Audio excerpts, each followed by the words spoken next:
Mire, en realidad de lo que estamos hablando es de ahora concretamente la ampliación de la investigación que viene llevándose a cabo contra la señora Susana Villarán y otros coinvestigados, y la apertura de una nueva investigación preliminar por las versiones que han venido siendo aportadas a través de las colaboraciones o de los aspirantes a colaboradores eficaces, que han presentado no solamente versiones, como correctamente usted lo dice, sino también documentos que sustentan sus dichos y que justifican una exhaustiva investigación. De hecho, aquí estamos hablando no solamente de la condición de aspirante a colaborador eficaz del señor Castro, sino también de José y Hernando Graña. O sea, son dos colaboradores que están coincidiendo en las mismas versiones. Concretamente, en realidad estamos hablando de tres. José, Hernando Graña y José Miguel Castro, ¿no? Entonces, lo que ahora corresponde es que nosotros expongamos estos cargos para conocimiento de las personas que se puedan defender. Y es ahí donde se va a abrir el espacio correspondiente para que las investigaciones continúen y se profundicen, además también de recibir, por supuesto, la defensa y los pruebas de descargo que correspondan a las personas investigadas. Ahora, eso significa, Rafael, para empezar, que los montos de los que se habló en un primer momento son mayores. Es decir, si Graña y Montero o los representantes, o quienes eran en ese momento representantes de Graña y Montero, dicen, nosotros le dimos $200,000 para la campaña, eso, por un lado, supone un monto mayor, pero, digamos, está claro para qué se financiaban las campañas electorales, ¿no?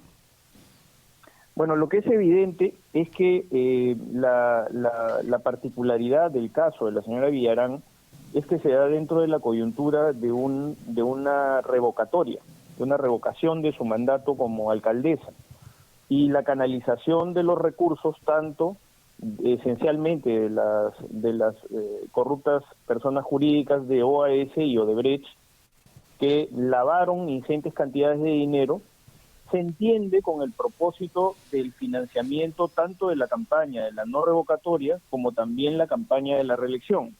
Luego esos montos han sido destinados de múltiples formas y por supuesto también no se descarta que puedan haber ingresado al patrimonio personal de las personas que están sujetas a investigación. Fiscal Vela, entonces estamos hablando de 3 empresas ya que han aportado para la campaña de Susana Villarán: Graña, Odebrecht y OAS. Sí, concretamente esa es la información que se nos ha alcanzado. De hecho, en diferentes magnitudes, eso sí es claro, ¿no? Estamos hablando de que tanto la empresa OAS como la empresa Odebrecht, el monto del dinero aportado es muchísimo más alto. Estamos hablando de millones versus estos $200,000 que se han puesto en conocimiento ahora y que son las que justifican la apertura de una nueva investigación preliminar y la complementación de la que ya viene llevándose a cabo. Y ahora ustedes van a ver el tema como... Sigue, Nicolás. No, pero si me permites, Karina, es que porque estamos hablando de un asunto bien delicado, porque esta colaboración no solamente, o esta información no solamente habla sobre aportes de dinero, sino habla sobre personas. Y una de las personas a las que se supone hace referencia a estas declaraciones es a Marisa Grave, que habría percibido parte de este dinero. ¿En qué punto está ese asunto? No solo a la señorita Grave, sino también a otras personas que por supuesto tienen el derecho de defenderse dentro de un debido proceso y una investigación.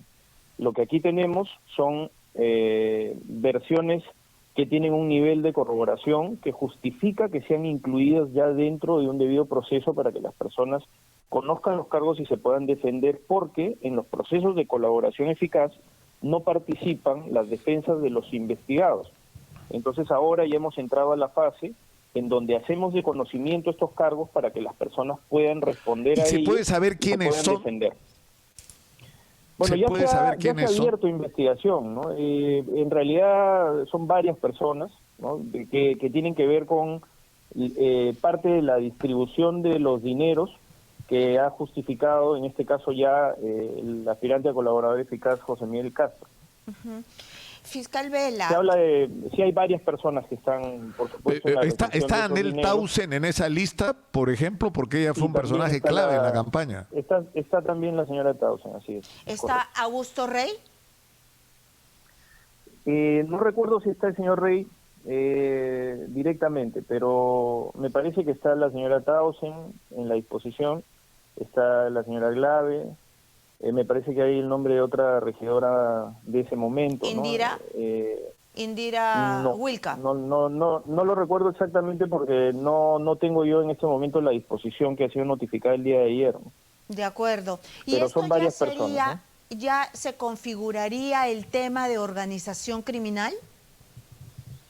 Sí, nosotros estamos trabajando dentro de la cobertura de la ley de crimen organizado. En realidad, desde el primer momento en el que se imputó cargos a la señora Villarán, se hicieron bajo el esquema de la organización criminal, porque no hay que perder de perspectiva de que se trataba de una presunta organización criminal, o se trata de la investigación de una presunta organización criminal que tiene una serie de estructuras funcionales en el ejercicio propio de la función pública, porque la señora Villarán era la alcaldesa de la ciudad de Lima, el señor Castro era el gerente operativo de la municipalidad, y por supuesto que adicionalmente colaboraban una serie de personas porque se manejaron ingentes cantidades de dinero, estamos hablando de millones de soles. Entonces, esa distribución del dinero también necesitaba un rol distributivo de tareas y obligaciones, y por eso es que estamos imputando la presunta organización criminal y es lo que es objeto de investigación, ¿no? Sí, José Miguel Castro, alias Budián, ha dicho que le ha entregado dinero a la ex congresista Glave. La congresista Glave inmediatamente en el Twitter ha dicho de que está mintiendo, que ella no ha recibido dinero, pero yo hice una investigación algunos años atrás, un par de años, año y medio, donde conseguí los correos entre OAS y funcionarios de la municipalidad y ahí se hablaba pues de cómo financiaba OAS lo que tenía que ser un grupo de supervisión de parte de la Municipalidad de Lima, encabezado por la señora Glave. De aquí también salió el tema de que le pedían a OAS los panetoncitos, le pedían juguetes, le pedían de todo a la empresa concesionaria. Es decir, el ida y venida entre los funcionarios de Villarán y las empresas investigadas ha sido, pero al nivel de pedir panetoncitos. Sí, mire, en realidad la vinculación con tanto la empresa OAS como la empresa Odebrecht ha sido no solamente, como bien usted lo refiere, a nivel de este tipo de colaboraciones, sino fundamentalmente en enormes sumas de dinero clandestino que se canalizaron a través también de un sistema de lavado de activos vinculado en un primer término a Odebrecht, a la llamada Caja 2, al Departamento de Operaciones Estructuradas. Usted ha hecho referencia correctamente también al seudónimo de José Miguel Castro, también la señora Villarán tenía la asignación de uno, eso se ha explicado también. En el caso de OAS, tenía un sistema también derivado del Departamento de la Contraloría, que es el análogo, digamos, Claro.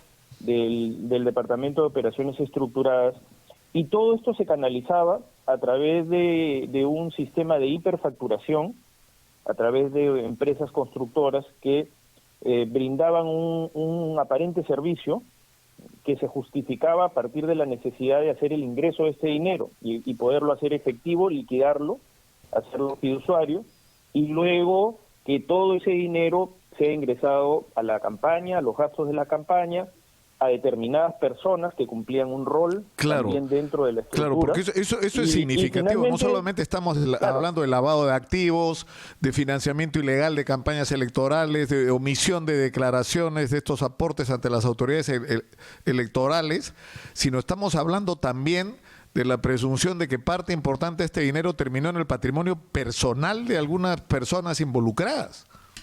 Así es correcto, totalmente. Además de también entender de que se trataba de aportes de campaña no voluntarios, se trataba más bien de aportes de campaña que estaban vinculados a la obra pública. a la obra pública. Claro, a los contratos, pero a eso me lleva a otra pregunta, Rafael. ¿No considera usted, o el equipo que usted dirige, no ha considerado que una de las conclusiones de la investigación debería ser el reclamo de la nulidad de los contratos de concesión de Línea Amarilla y Rutas de Lima? Es decir, si la manera como se obtuvieron esas concesiones fue a través del pago de comisiones y dineros ilegales y de financiamiento ilegal de campaña, es decir, de corrupción, entonces la base sobre la que está sustentada esas dos concesiones son ilícitas, son ilegales, por lo tanto son nulas. Sí, de hecho, tal vez este sea un hecho desconocido, pero nosotros en su momento lo hemos solicitado al Poder Judicial. Lo que ha pasado es que las exigencias del Poder Judicial en su momento no alcanzaban el estándar que sí, por ejemplo, proyectó en el caso de Rutas de Lima para la reducción del monto del peaje. En este caso nosotros hemos planteado estos aspectos de carácter cautelar, pero pensamos de que ahora que tenemos mucha mayor evidencia, las posibilidades de que esto se pueda solicitar a nivel cautelar antes incluso, porque sí puede ser una consecuencia lógica de la finalización de la investigación y de lo que podría ser el posible juzgamiento. Puede ser una consecuencia lógica, pero que está proyectada todavía hasta dentro de un tiempo. Así que lo que estamos analizando, sí, lo que estamos analizando es reiterar el pedido cautelar, es decir, que se tomen decisiones antes de el juzgamiento correspondiente que podría existir, ¿no? Eso depende del Poder Judicial. Es decir, una administración judicial de las concesiones de las Rutas de Lima mientras se resuelve el proceso. Una medida cautelar que sí ha sido solicitada en su momento, no fue amparada por el Poder Judicial. Lo que hemos hecho no fue apelar, sino lo que hemos hecho es reestructurar de acuerdo a las exigencias que el juez puso. ¿Cómo los ha impactado a ustedes que estos dos implicados, principales implicados en este tema, estén en su casa, ¿no?, por el tema COVID?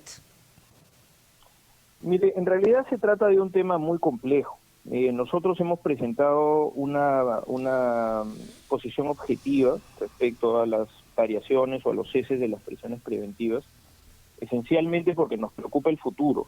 Nos preocupa que las presuntas organizaciones criminales se pueden reagrupar, se pueden reorganizar, y sabemos de que tienen mucho poder a todo nivel. Entonces, nuestras preocupaciones siempre han estado orientadas a que el aseguramiento y el éxito de las investigaciones está también vinculado no solo al peligro de fuga potencial, sino también al peligro de obstrucción de la actividad probatoria. Entonces, en esa medida, los casos seguramente son diferentes, porque el caso del señor Castro tiene una solicitud, un requerimiento de ser aspirante a beneficios por colaboración eficaz, de tal manera que ahí hay tal vez ya en este momento una situación diferente a la que existía hasta ese momento. Por eso es que dentro del proceso mismo, el señor Castro está con una medida de arresto domiciliario. El caso de la señora Villarán es un asunto diferente, también tiene aspectos que objetivamente pudieran haber sido objeto de análisis. Eso es lo que nosotros siempre hemos dicho, de que los casos no todos son iguales. Una persona de 70 años con diferentes posibilidades de poder ser infectada por el virus del COVID-19 y además que pueda poner en grave riesgo su vida y salud, es algo que también nos corresponde analizar.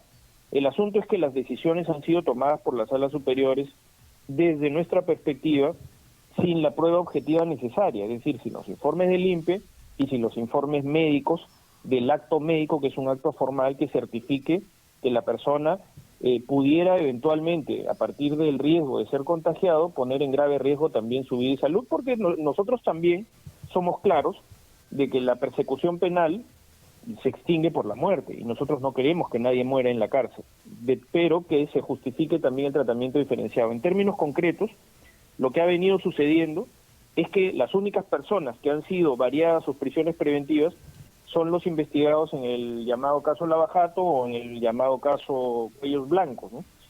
Pero la realidad penitenciaria, la realidad del que no tiene acceso a defensa calificada, que puede incluso presionar el sistema en ese aspecto, no ha recibido ese mismo tratamiento. Entonces, nosotros somos un subsistema que estadísticamente no representa nada en términos de prisiones preventivas, porque las liberaciones, y aprovecho para descartar una falacia en ese sentido, de que se dice que abusamos de las prisiones preventivas. Nosotros en el pico máximo de prisiones preventivas no hemos tenido más de 32 personas privadas de libertad, de un universo de más de 700 personas investigadas. Entonces la liberación de prácticamente todas las personas investigadas y su sustitución por arrestos domiciliarios, en realidad estadísticamente no ha significado un cambio en el deshacinamiento y en la realidad penitenciaria. Era por esa circunstancia y por otras relacionadas con el trabajo ya dentro de la pandemia, que ahora evidentemente cambia, que nosotros presentamos una oposición que desde nuestro punto de vista tenía que verse caso por caso. De acuerdo. Y en el tema de Keiko Fujimori, José Domingo Pérez, el fiscal José Domingo Pérez, que pertenece a su equipo, ha dicho de que y ha presentado al juzgado para ver si se elevaría, pues, o se le llama la atención a Keiko Fujimori por comunicarse con Marta Chávez, ¿no? Y la abogada de Keiko Fujimori ha dicho que ella no se comunicó con Marta Chávez, sino más bien dio una carta pública. Pero yo me imagino que ustedes deben tener el levantamiento del secreto de las comunicaciones. ¿Tienen clarísimo que sí hubo una comunicación con Marta Chávez? Mire, lo primero que hay que establecer es que las reglas de conducta fueron impuestas por la Sala Superior del Poder Judicial. Se conocen las peculiaridades, las circunstancias de cómo la señora Fujimori finalmente fue liberada, ¿no? Y eso es un asunto procesal que tiene sus propios caminos. Nosotros ya hemos expuesto nuestras observaciones respecto al procedimiento y a cómo se tomó la decisión, pero las reglas de conducta nunca fueron solicitadas por la Fiscalía, porque la Fiscalía lo que había pedido era una prisión preventiva. Entonces, la sustitución de esa prisión preventiva y la imposición de reglas de conducta fue determinada por el Poder Judicial. Esa prohibición juzgado, claro, también por la Sala Superior, en realidad. Entonces, claro, la Sala Superior es la que tiene que dirimir y la que tiene que interpretar su propia regla de conducta. Ni siquiera lo puede hacer la Fiscalía, porque la Fiscalía, reitero, nunca solicitó esa regla de conducta. Pero la regla de conducta va, fiscal, en que no puede escribir una carta y mandarla en el Twitter. La prohibición es literal, de que no puede tener ningún contacto con alguna persona que sea testigo o investigado. Y la señora Marta Chávez es un testigo dentro de la investigación, como además es de público conocimiento, además de que es abogada de Fuerza Popular, ¿no? Además de lo que fue en su oportunidad. Ahora, entonces, yo quisiera, doctor Vela, que regresemos... Si me permite, sí, pero solamente si me permite para terminar esa idea, entonces, quien tiene que determinar cuál es la interpretación y el alcance de esa regla de conducta es el Poder Judicial. Y eso es lo que nosotros hemos hecho. Hemos requerido al Poder Judicial, el Poder Judicial convocará seguramente alguna audiencia o discutirá con los argumentos de la defensa y podrá decidir cuál es la amplitud de esa regla de conducta, y a partir de ello podemos entender si es que es posible que la señora Fujimori haya sido amonestada, porque la reiterancia de la transgresión de una regla de conducta es la que determina su revocabilidad. No es que nosotros hayamos pedido su revocación, sino que le llamen la atención, y si eso se reitera, se pueda pedir la revocatoria de la comparecencia con restricciones ordenadas. Yo quisiera, Rafael, que regresemos al tema de Susana Villarán, por lo siguiente, es decir, entiendo que en la declaración de los señores Graña ha quedado claramente establecido de que había una relación directa entre el financiamiento ilegal de la campaña y el otorgamiento de obras. Es decir, creo que es el señor Hernando Graña el que define esto casi como un chantaje, ¿no es cierto? O me financias o no va a salir el contrato. Entonces, ¿ya qué otro elemento falta, digamos, para sustentar de una manera absolutamente razonable por parte de la Municipalidad de Lima el carácter írrito, ilegal, inválido de estos contratos? Sí, mire, en realidad todas las hipótesis tienen que ser objeto de evaluación por el fiscal competente, que es el doctor Carlos Puma Quispe. De hecho, dentro de la colaboración eficaz de José y Hernando Graña, que es además tramitado por la fiscal Norma Giovanna Mori, dentro de esa colaboración se han aportado una serie de elementos importantes que justifican la ampliación de la investigación. Todo ello está incluido dentro de esa ampliatoria. las personas, por supuesto, tienen derecho a defenderse en ese contexto, pero está claro de que dentro del condicionamiento que existía vinculado a la obra pública, es que el tramado de este caso es inédito, es diferente a cualquier otro. No estamos hablando de un financiamiento de campaña proveniente de fondos ilícitos, como han sido el caso de otras personas, sino efectivamente de una especie de condicionamiento dentro de lo que correspondía a una relación que ya se estaba dando dentro de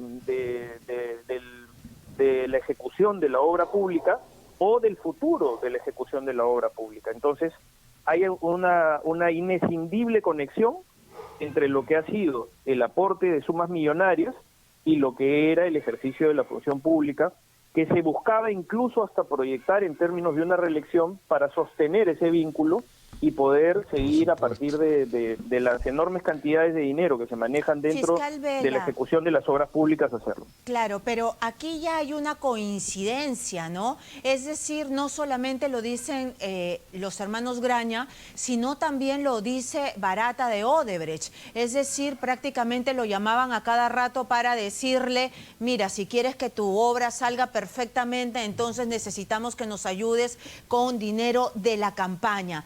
¿Pasa lo mismo con OAS? Es decir, ustedes ya lograron que este acuerdo de colaboración con el presidente de OAS se haga realidad y va por el mismo camino sus declaraciones. Sí, absolutamente. La complejidad en el tema de OAS es que todos los integrantes de la cúpula ejecutiva de ese momento están en Brasil, y en el caso de ellos no han logrado todavía ser delatores premiados en el Brasil. Sí lo ha sido el señor Aldemairo Piñeiro, ¿no?, conocido como Leao Piñeiro. De hecho, nosotros ya estamos recibiendo toda la información, incluso de su delación premiada en el Brasil, a través del canal de cooperación internacional. En esa conceptualización está claro todo lo que usted ha hecho referencia también.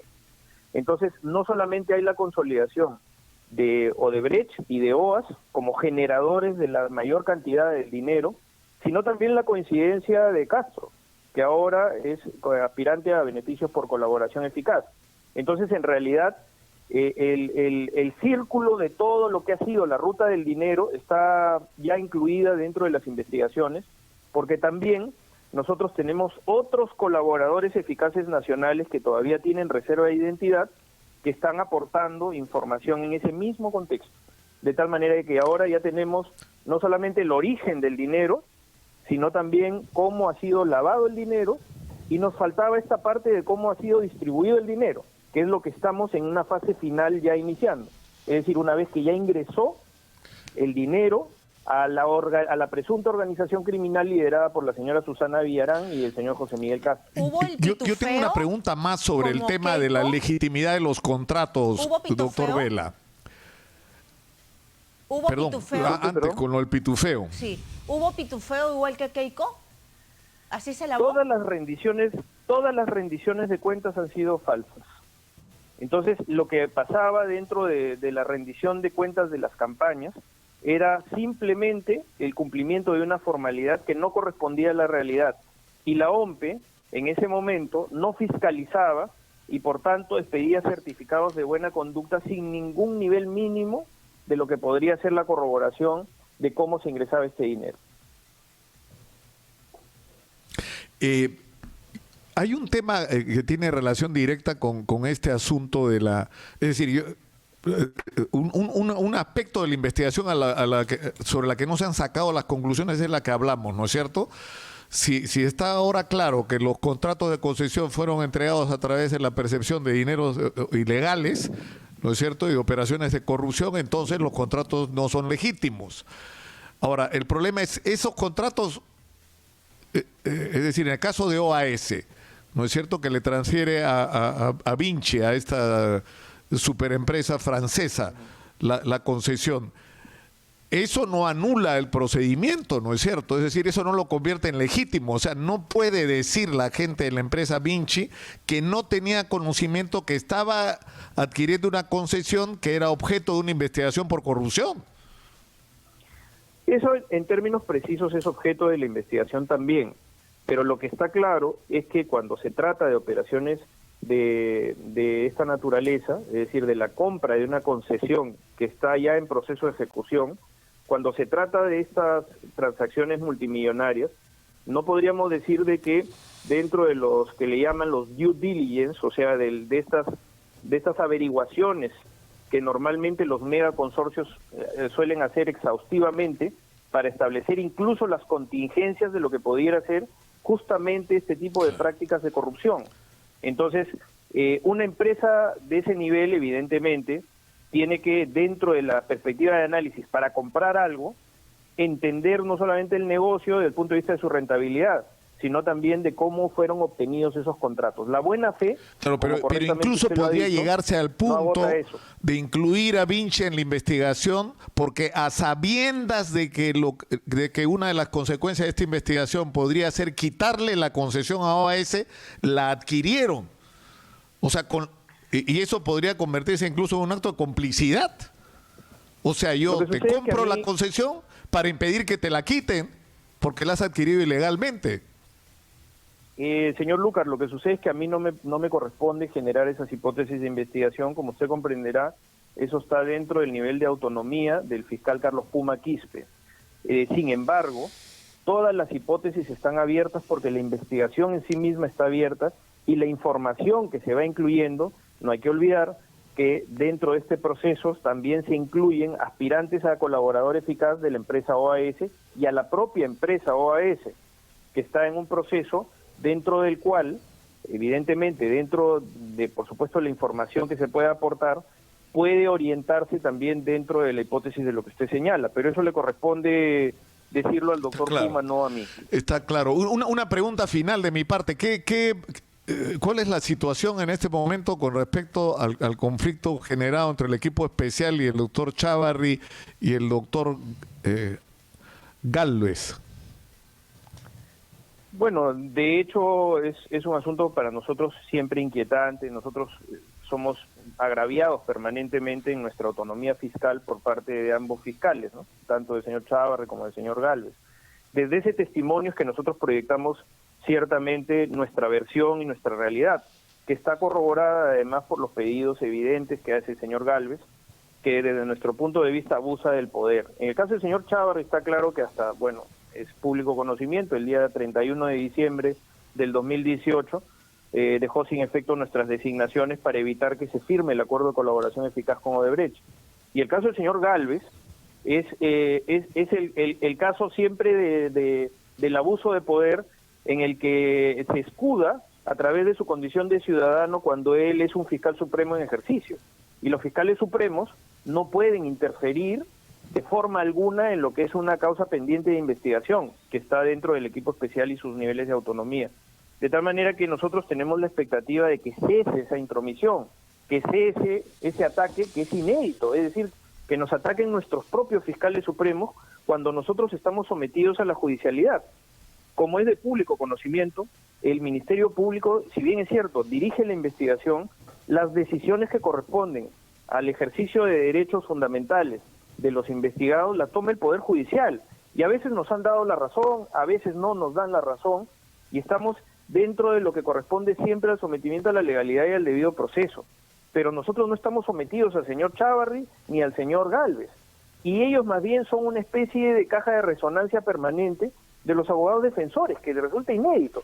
A los abogados defensores nosotros los enfrentamos en la litigación, a veces con suceso, a veces les dan la razón a ellos, pero es parte de lo que son las reglas de la democracia, parte del sistema de administración de justicia. Nosotros criticamos las decisiones judiciales de la misma manera cuando no nos favorecen, de la misma manera que lo hacen los abogados defensores con todo derecho, pero que esa instrumentalización del poder que está haciendo, yo diría que en este caso, con un rostro mucho más visible el señor Gálvez, porque el señor Chávarri ya hizo lo que hizo, el señor Chávarri ya materializó su decisión, pero el señor Gálvez continúa haciéndolo permanentemente. Hace muy poco ha presentado acciones escudándose en su condición de ciudadano. Él no es un ciudadano, él es un fiscal. O sea, lo que quieren es sacarlo a usted, doctor Vela, sacar a José Domingo Pérez y desmantelar lo que es el equipo especial Lavajato. Mire, lo que quieren es generar una crisis dentro del grupo de trabajo que naturalmente favorece, dentro del sentido de continuidad de las investigaciones, a los que tienen una línea crítica de nuestro trabajo. Eso es algo que nosotros lo enfrentamos, reitero, en los tribunales, porque todas las críticas siempre, por supuesto, son válidas dentro de la democracia. Nosotros hemos tenido un rol siempre de contestar, de esclarecer nuestra verdad como parte. Ahora, como usted podrá interpretar, señor Lucar, dentro de esta conversación amplia que estamos teniendo y que antes no se daba, los espacios eran ocupados por las verdades de otros. Entonces nosotros no solamente nos presentamos a argumentar y a contraponer los argumentos de los abogados en los tribunales, sino también que explicamos a la población cuál es nuestro papel, finalmente sometido al Poder Judicial. El Poder Judicial es el que determina si nos va a dar la razón o no nos la va a dar, ¿no? Y por eso reitero, muchas veces no nos da la razón. Y cuando no nos dan la razón, nosotros criticamos como lo hace un abogado cuando no le dan la razón. Esas son las reglas de la democracia, pero presenciales. Se me ha quedado una pregunta sobre Susana Villarán. ¿Ustedes han consolidado ya cuánto ha gastado en esta millonaria campaña para quedarse en el poder? Porque Graña le ha dado 200.000, OAS $7 millones,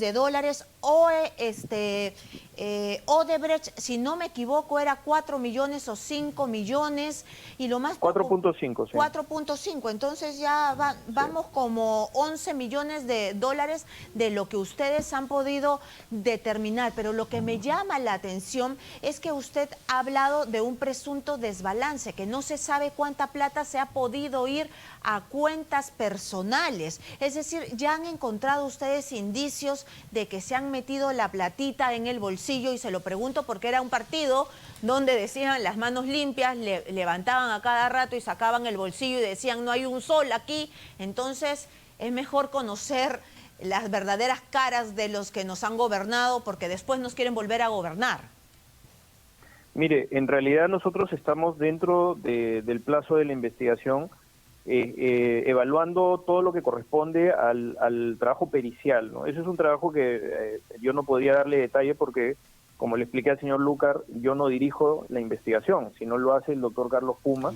Sí es verdad que es una teoría, es una hipótesis concreta de investigación la que usted hace referencia, porque no solamente estamos hablando de que efectivamente se gastaron ingentes cantidades de dinero en todo lo que corresponde al costo de una campaña multimillonaria para sostenerse dentro del poder, sino que también esto se proyectó incluso a la reelección, a la búsqueda de la reelección.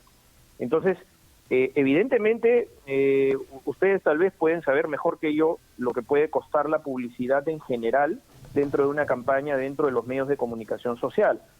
Y eso, evidentemente, también nos lleva al escenario de que los saldos que se pudieran haber quedado en la campaña pudieran haber ingresado al patrimonio personal de diferentes personas, porque hay que recalcar de que no solamente se trata de la señora Villarán y el señor Castro, sino de un grupo de personas que tenían que manejar enormes cantidades de dinero en efectivo. Entonces, para eso no lo podían hacer ellos dos solos. Hay muchas otras personas que están dentro de esa estructura y es lo que ahora corresponde en ese segundo nivel ya, reitero, entrar a una fase de mayor avance en donde cada patrimonio personal tiene que ser escrutado, tiene que ser investigado a profundidad y finalmente determinar si es que todas esas versiones que finalmente se han dado buscaron ingresar al patrimonio personal. Hay que recalcar de que muchas de estos pagos estaban dentro del contexto de la propia campaña, ¿no? Pero la campaña también tenía su propio financiamiento, si me dejo entender, y además de eso, las personas que tienen ejercicio de función pública tienen dedicación exclusiva y por tanto no pueden ser personas que se dedican a hacer campaña, ¿no? En otras palabras. Claro, y además que me imagino que hay una telaraña de gente que podrían ser los testaferros o la manera como hemos visto que lavan el dinero fuera del país, hay un montón de posibilidades. Claro, lo que sucede es que la primera parte de lo que ha sido la ruta del dinero, esa sí la tenemos consolidada dentro de la investigación, es decir, desde la generación, que se trata de Odebrecht, claro, y de OAS fundamentalmente. Está claro cómo llegó ingreso al Perú, y aproximadamente claro, cuánto llegó. Lo que hay que determinar es el destino final. El destino, exactamente. Esa los es la fase porque ya las maletas y entonces todo el eso destino. todo eso está determinado dentro de la investigación, creo que con solidez. Lo que falta ahora es qué pasó con el dinero cuando ya ingresó a la organización criminal de la señora Susana, la liderada presuntamente por la señora Susana Villarán. Eso es lo que estamos ahora investigando y en donde han surgido muchos nombres, porque efectivamente hay muchas personas que han participado dentro de la gobernanza en la Municipalidad de Lima Metropolitana y eso no quiere decir que per se necesariamente estén incluidos dentro de la organización criminal. Nosotros vinculamos a quienes tienen dentro del tramado y dentro de la estructura un rol predeterminado de autoría o participación en un delito.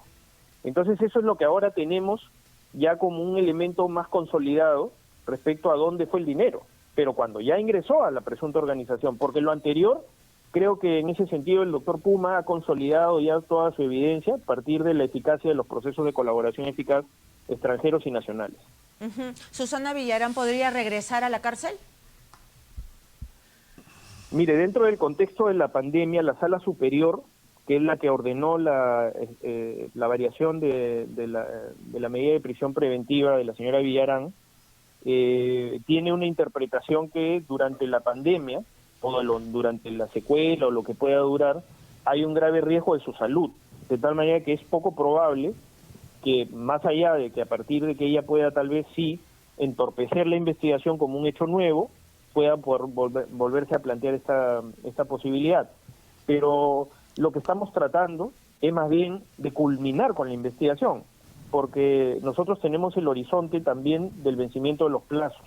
Entonces lo que estamos buscando como equipo es que la investigación concluya y se pueda ya pasar a la acusación correspondiente y a partir del análisis de esas pretensiones acusatorias se determine ya la culpabilidad o la inocencia de la señora Villarán. Si la señora Villarán es culpable, tendrá que volver a cárcel, así es, para cumplir una sentencia.